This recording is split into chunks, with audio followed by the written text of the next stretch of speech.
صلی اللہ رسول الکریم اما بعد حضرت شیخ الحدیث مولانا زکریا رحمۃ اللہ علیہ نے 1981 میں جنوبی افریقہ اور انگلینڈ کا آخری سفر فرمایا تھا۔ اس کے بعد حضرت کا کچھ عرصے بعد مدینہ شریف میں انتقال ہو گیا تھا، اور یہ سفر حضرت نے 2 غرض کے لیے کیا تھا۔ ایک تو اصلاحی کام کا احیاء اور دوسرے مجالس ذکر کا انعقاد، اس کے لیے سفر فرمایا۔ اور بہت ذوق کی حالت تھی، یعنی اتنی ذوق کی حالت تھی کہ حضرت نے سارا سفر لٹا کر کراتے تھے، لیکن ان کو یہ قلب میں سخت اس قسم کا داعیہ تھا اور ایسے خواب اور مبشرات تھے کہ آپ یہ 2 چیزوں کا احیاء کریں، کیونکہ اصلاحی کام جہاں نہیں ہوتا وہاں تمام دینی کام بھی کمزور پڑ جاتے ہیں۔ عربی زبان میں جب بھی کسی مشین کو درست، اس کو تصلیح کہتے ہیں۔ تصلیح، گاڑی ٹھیک کرنے کی دکان ہے، تصلیح، گاڑی تصلیح کہتے ہیں۔ تصلیح سے اصلاح ہے کہ جب آدمی کی مشین چلتی رہتی ہے تو اس کو ٹیوننگ کی ضرورت ہوتی ہے، تازہ دم ہونے کی ضرورت ہوتی ہے۔ تو جب اصلاحی کام ہوتا ہے، اللہ والوں کی صحبت ملتی ہے، واعظ و نصیحت سننے ملتا ہے، تو پھر اس کی نماز میں بھی تازگی آتی ہے، روزے میں تازگی آتی ہے، تدریس میں تازگی آتی ہے، اس کی خطابت میں تازگی آتی ہے، جہاد میں تازگی آتی ہے، تبلیغ میں تمام کاموں میں تازگی آتی ہے۔ اور اگر اصلاحی کام نہ ہو تو وہ مشین بودھی پڑ جاتی ہے، وہ پھر رسم بن جاتا ہے۔ یہ عجیب بات ہے کہ وہ دینی کام جو شروع تو دینی جذبے سے ہوتا ہے، بعد میں ایک رسمی کام ہو جاتا ہے، اور جب رسمی کام بن جاتا ہے تو پھر اس کا کوئی اثر نہیں ہوتا۔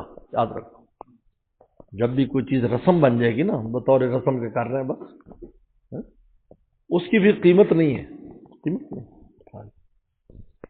لیکن جب اصلاح ہوتی ہے اس میں نیت کی درستگی اور اعمال کی درستگی، اس لیے حضرت نے سفر کیا۔ دوسرا مجالس ذکر، کہ ذکر کی مجلس سے قائم کرو۔ اس لیے حضرت نے جب بھی حضرت کے اور چھوٹے چھوٹے افریقی ملکوں نے ٹائم لیا، حضرت نے کیا شرط لگائی؟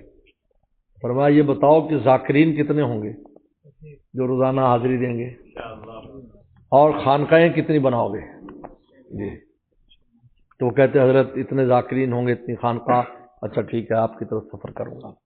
جی، یہ بالکل وفات سے پہلے کی بات ہے، حالانکہ آپ تبلیغی جماعت کے امیر تھے پورے عالم کے، اور آپ کی جو فضائل صدقات ہے پوری دنیا میں قرآن مجید کے بعد سب سے زیادہ پڑھے جانے والی کتاب ہے۔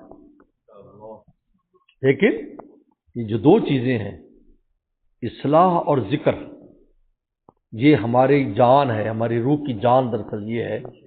تمام روحانی کاموں میں جان ان سے پڑتی ہے۔ کیا کسی مصلح کے پاس، کسی شیخ کے پاس جا کر اپنے اصلاح کروائیں آپ؟ خواب خود شیخ وقت خود بڑے ہوں، عالم ہوں، بہت شیخ الحدیث ہے، تفسیر ہے، کچھ بھی ہے، لیکن جب وہاں جائے گا تو اس کو پتہ چلے گا کہ میرے اندر کیا کمی ہے۔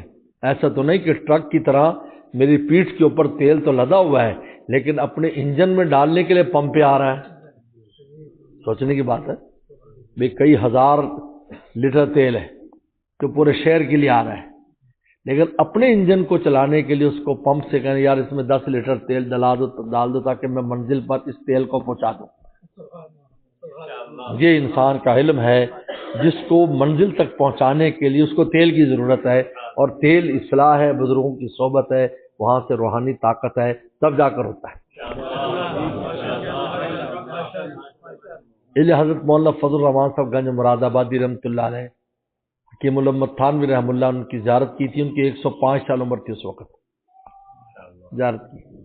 2 چیزوں کا حضرت کا بس مشغلہ تھا، پوری دنیا سے سالکین سے 500 آدمی ہر مجلس میں رہتا تھا، 2 کام، تلاوت قرآن اور بخاری پڑھاتے تھے، بس بخاری کا سبق ہوتا رہتا، دسنا، اور لوگ بیٹھے رہتے تھے، اسی میں نسبت منتقل ہوتی تھی، اسی میں اللہ والے ہو جاتے تھے، جب جاتے تھے تو دل کی کیفیت بدلی ہوتی تھی۔ تو ایک بار رامپور کے جو سرکاری شیخ الحدیث تھے، بڑے شیخ الاسلام، وہ